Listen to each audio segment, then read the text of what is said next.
Hey, my friend, you probably already know, strong teams don't happen by accident. They're built when us as leaders actually invest in our people, when we grow in our own self-awareness, and we're intentional in shaping a healthy team culture. Hi, I'm passionate and I'm Robin Kent, and welcome to Teamwork Made Easier. This podcast, we're going to explore about how to develop your team, how to grow yourself as a leader, and create those cultures where people can thrive together.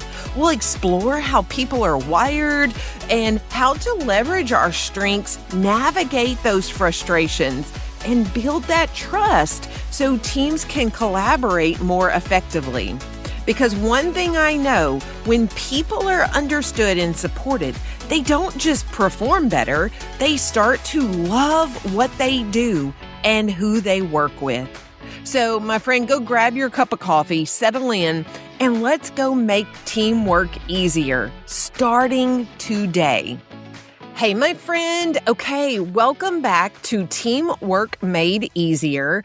I am so excited to get started here with you on episode 2. We are going to start laying the foundation that we're going to talk a lot about throughout many of the episodes here on the podcast. And one of the things of when you are looking at teamwork and everyone working together well is that first we have to help our team members understand what they are bringing to the team. Sometimes they know, sometimes they don't know. But what I have found that really works is making sure to understand, if you're the leader, to understand as much as you can about the individuals on your team. Because when you're developing people, first they have to understand who they are. Then you understand how they work together as a team. One of my favorite tools that I love using that you're going to hear a lot about here on the podcast is called the Working Genius model by Patrick Lencioni. It's been around since about 2021, I believe it is, but it is such a oh my gosh, light bulb went off in my head when I first discovered this model. And every person that I work with in teams and groups, nonprofits, higher ed, different businesses that I have worked with this, they're like, oh my gosh, it's so unique than anything else that you may have used in team development and learning about your team members. So we're going to talk about what this looks like, all right? So in the Working Genius model, what Patrick has done is broken down the 6 stages of work. There's 6 different areas of any project that we're going to work on.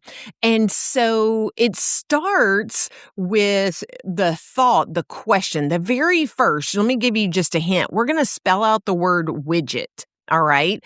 So the very first stage is our W. And these are your people who are wondering. These are your people who wonder, I wonder if we're missing something here. I wonder if we did this. They ask all the questions. They ask, and they're always thinking in their head. They're really up there in the very beginning stages of brainstorming and trying to figure out different things. All right. So that's your W. Then there is the I, invention. And so in invention, when we're in this project or putting together some form of work, we have the person who asks the question. That's the W. Then we have the I, the invention. This is the person who is going to come and say, that's a great question. I think I have a solution. This could be the same person, or it could be 2 different people who are carrying out these 2 different tasks. All right. And the questioning, and then coming and bringing a solution, the I. Then there is the D. These are the discerners. This is discernment where these are the people who have great gut instinct and they're just like, oh yeah, that's a great idea. Or they're like, oh, whoa, nope, that's not a good idea. And so they are really good at making those gut decisions on situations of like next steps and things. All right. They're going to be evaluating what the other person who invented some possible solutions, the I, they're going to be very, very beneficial to have to be able to discern if it's correct or not. So then next in widget is a G, right? So a G, these are your galvanizers. So these are the people who are coming along and they just get so much joy and they love galvanizing people. They love making sure people know what to do, what's going to happen next. They're going to cheer people on. They're going to get things moving. It's the beginning stage of getting work done. All right. Then the E, this is enablement. So this isn't a negative enablement, like, enabling someone, an alcoholic. It's enablement as in enabling the galvanizer to make things happen. So if enablement is something that you really lights you up, then you're going to probably be like, hey, you just tell me what to do. I am here to help you. I am here to work alongside you. You just tell me what you need to do and I'll make it happen. And as time goes, the people who really soar in the E and the enablement, they can get to the point when they have that connection and that relationship with that G person, the galvanizing, then they can usually predict, oh, they need this to happen. And they are your ones that are going to go and make and get things done. All right. And then T, the very end of widget, this is tenacity. So these are the people if you are a T person, I'm going to talk about how that works in just a moment, but a tenacity, these are the people who love checklists and they love being able to get things done. They make sure it crosses the finish line. We don't have half-done projects, and the project is done with high standards. So they are very task-oriented and love to get things done all the way through. So in these 6 stages of work, what Patrick Lencioni likes to talk about and how he has broken this down is that we each have 2 geniuses. We each have 2 of these areas that we really love doing, and we get energized and we get joy from doing those things in these 6 stages of work. All right. Then we have 2 of the 6 areas that's called competencies. These are 2 areas that we enjoy doing it, but we don't get as much energy from it. We can do it maybe just as well as the other 2 areas, but it's just not as energy fueling as the first 2, okay, the genius areas. Then there are the last 2 out of the 6, whatever your last 2 are, and those are your frustrations. Does not mean you can't do it, but it means that it just drains you. It sucks the life out of you. It just makes you like, oh, I have to do this. And many a times in our work world, we have to do those frustrations. But as you will learn on this podcast, the more we understand what is creating us to have those frustrational moments for ourselves and for our team members, then there is a better way of avoiding burnout and better ways of managing it so that we're not like, oh, I can't do this, or feeling down on yourself, feeling like a failure or anything like that. Those are the things that we're going to talk about here on the podcast, is how that we still might have to do those areas in the frustration, but our goal is to do more of the things that really light us up. And just know that this whole process of the widget of the working genius, that this is 80% productivity and 20% personality. I have a great tool that you can download, and I'll have the link down in the show notes for you to grab. And this is going to be to figure out how you're wired. All right. So this is just a brief example, but it's for you to get started to really figure out which one of those things, the WIDGET, like how does that fall for you? This is just a snapshot of where you might fall. Of course, Patrick Lencioni has his own assessment, that the official assessment that you can actually take and take a look at there to really see it there.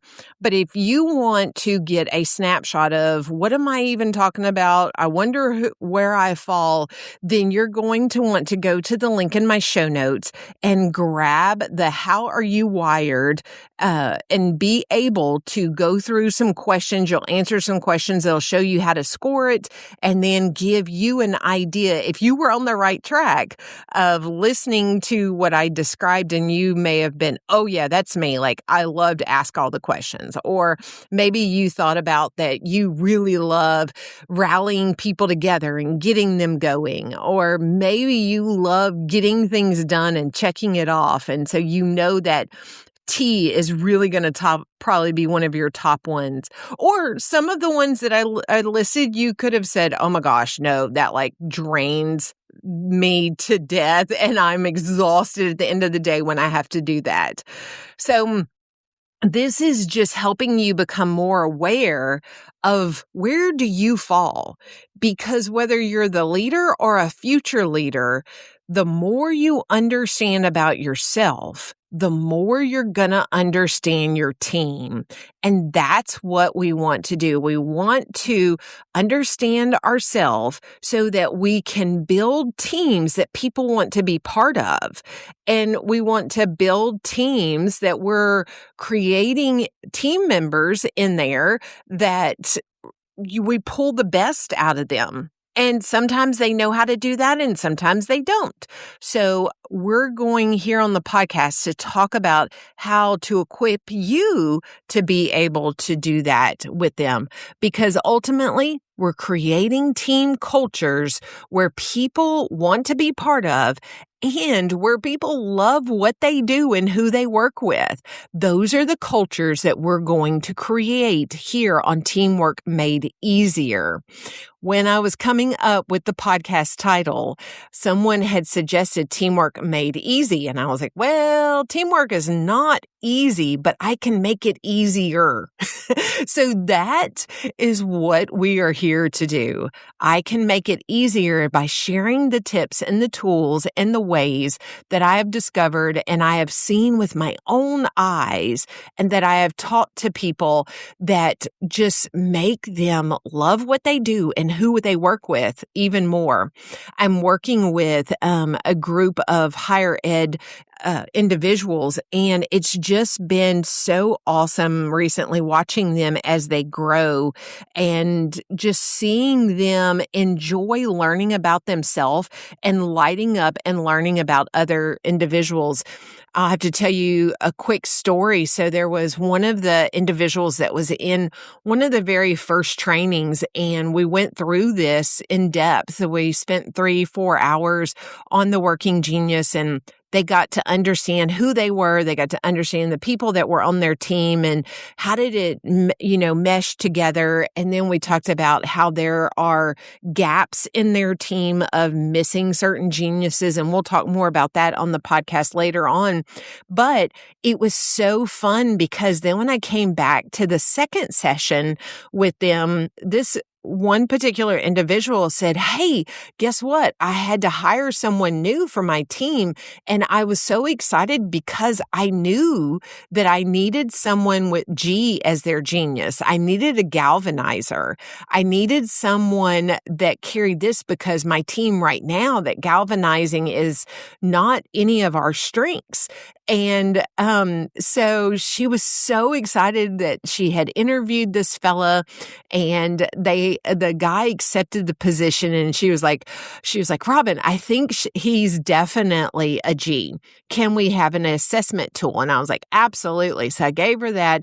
He took the test, and he absolutely came out as a G, was one of his two geniuses.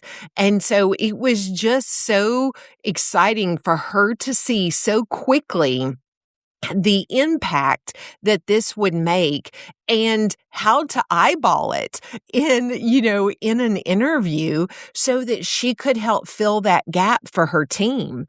And so now we're in process of working together, of then plugging in people and strategizing and planning out and things like that. But it was just so cool and so fun to watch. So that is the impact that this tool and so many of the things that we're going to talk about here on the podcast can help you in dealing with the team that you currently have and figuring out how everybody works together better.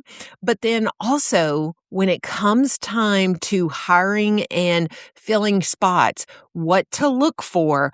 Not just do they have skills and experiences, but also what lights them up, what energizes them. All right, my friend. So that is going to be the end of today's episode. I am so excited to have you here. Remember to grab in the show notes to figure out how are you wired so you can get started figuring out which one that you fall into of the WIDGET in the widget, and shoot me an email and let me know what you come out. I love learning about what your profile looks like, what your letters are. When I do workshops, whether it's virtual or in person, we usually put by our name, what is our profile, and then just people picking up on each other, even if they've been working together for years, and go, oh, you're a T, that makes sense why you did such and such, or, oh, you're a W, that's why that makes sense. So, it's a whole lot of fun, a whole lot of light bulbs, and it just really makes you love what you do and who you work with even more. All right, my friend, you have a wonderful day, and I'll be talking to you again really soon. Hey, my friend, thanks so much for spending this time with me on Teamwork Made Easier. My hope is that today's conversation helped you see yourself, your team, or your leadership just a little more clearly. If you want to take this a step further, I'd love for you to grab my How You Are Wired to Work productivity tool. It's a simple, practical way to understand how you naturally work best, what gives you energy, and what might be quietly draining you, so you can work with more clarity, less frustration, and a whole lot more ease. Go to robinkent.com/tool. That's robinkent.com/tool. You can find the link down in the show notes, because when you understand how you're wired and how the people around you are wired, it changes the way you lead, the way you collaborate, and the way your team shows up. All right. Thanks again for being here. If this episode was helpful, share it with a friend or another leader who could use it.